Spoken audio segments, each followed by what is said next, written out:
Good day mga ka-idol!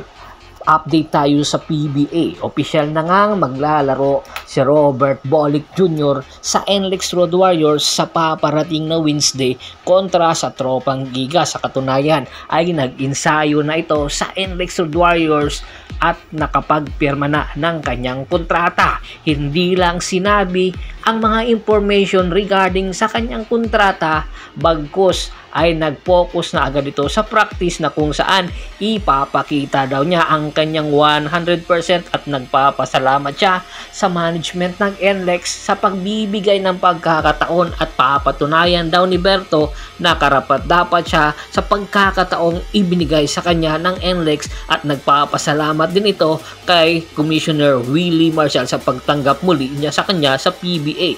Samantala, ang Barangay Ginebra San Miguel, ang San Miguel Bearmen ay malaki ang problema ngayon sa Commissioner's Cup dahil nga sa pagkawala ni Junmar Fajardo na kung saan ay out siyang maglalaro hanggang 6 na linggo or mahigit pa dahil sa kanyang tinamong injury na sa kaliwang kamay or mas kilala sa tawag na boxer's injury.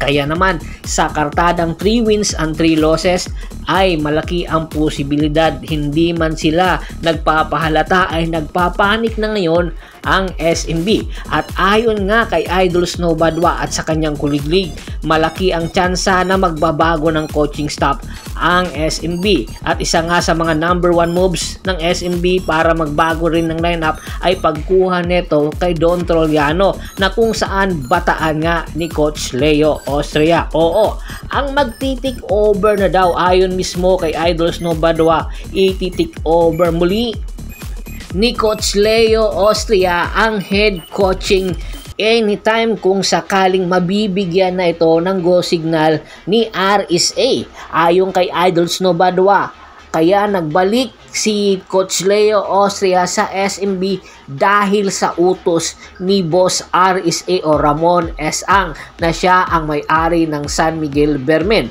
Matalik palang magkaibigan ang asawa ni Coach Leo Austria at ni RSA dahilan para magbigay pa buya o magbigay ng pagkakataon na magpakita muli si Coach Leo Austria na karapat dapat siya sa nasabing coaching staff or head coach ng SMB dahil hindi naman siya nagkamali noong nasa SMB pa ito at maganda ang naging performance. Simula na mawala si Coach Leo Austria sa SMB ay unti-unti nang bumababa at ang kalidad ng laruan ng SMB dahilan ilang konferensya nang hindi nakakuha ng kampyonato. Kaya naman, isa sa magiging moves kung sakaling mang magbalik na si Coach Leo Austria sa SMB ay pagkuha ng isang big man ng babackup kay Junmar Fajardo dahil hanggang ngayon ay hindi pa nila alam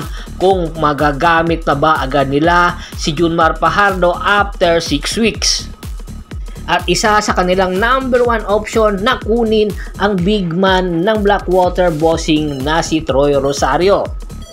Ayon nga mismo kay Idol Snow Badwa, ang management ng Blackwater Bossing pinaplano na ngang i-trade si Troy Rosario. Hinihintay na lang kung anong package ang ibibigay ng SMB para kay Troy Rosario dahil anytime ngayong buwan ay mag-i-expire na ang kontrata ni Troy Rosario sa Blackwater Bossing at ayaw nilang mawalan sila ng rights para kay Troy Rosario. Mas maigi daw gagamitin na ng Bossing ang kanilang rights kay Troy Rosario kesa naman pasukin pa ni Troy Rosario ang free agent market na alam naman nila na hindi na ito pipirma pa ng contract extension sa Blackwater Bossing. Kaya naman agad-agad pinagpaplanuhan na rin ng management ng SMB ang posibleng magiging kapalit ni Troy Rosario para papunta sa Blackwater Bossing. Isa daw sa mga naging advisor sa nasabing trade transaction para bitawan ito ng Blackwater Bossing ay ang Tropang Giga dahil alam nila na hindi na magbabalik pa si Troy Rosario sa Tropang Giga. Kaya naman mas maigi daw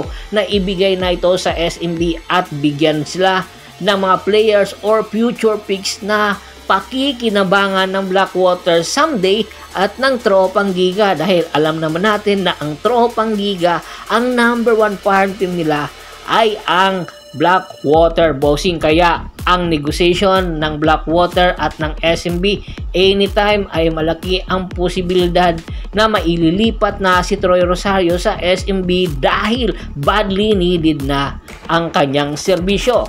Samantala, ang number 2 option ng SMB sa big man ay ang big man ng Terra Firma Jeep na si Isaac Go. Ayon nga mismo kay Idol Snow Badwa, si Isaac Go isa itong new generation big man, dahil si Isaac Go isang big man na merong outside shooting at the same time ang kakapag-complement kay Junmar Fajardo. At alam naman natin sa experience nito sa Gilas, malaki ang maitutulong nito sa SMB, lalong-lalo na kung magiging 100% muli si Isaac Go, at malaki ang tsansa sa pagdating ni Isaac Go sa SMB ay mas lalong lalalim ang lineup ng SMB, at alam ni Coach Leo Austria kung paano gagamitin si Isaac Go at si Troy Rosario. Kaya aabangan natin anytime ang mga susunod na blockbuster trade involving Troy Rosario at Isaac Go, at sino ang posibleng magiging kapalit papunta sa SMB. At bago pa man natin tapusin ang ating kwentuhan, shoutout muna tayo sa ating mga followers at subscribers. Kay Sir Bonnie Untal Jr., Redentor Perer, Raser Gahol Bati, Anthony Lucky Alon, Kagawad Katsakino Dukusin ng Hagonoy, Bulacan, Ricky Lanza ng Ricky Rider TV ng Tansa, Cavite, Ronald Bersubidad, John David Gulapa, Dennis Lagdaan, Francis Aruta, Michael Rosalado, Bernie John Cordoba, Mark Jason Cordoba, at si Mr. Yornel Belches ng Cebu City. Marami pong salamat sa walang sawa niyong pagsuporta.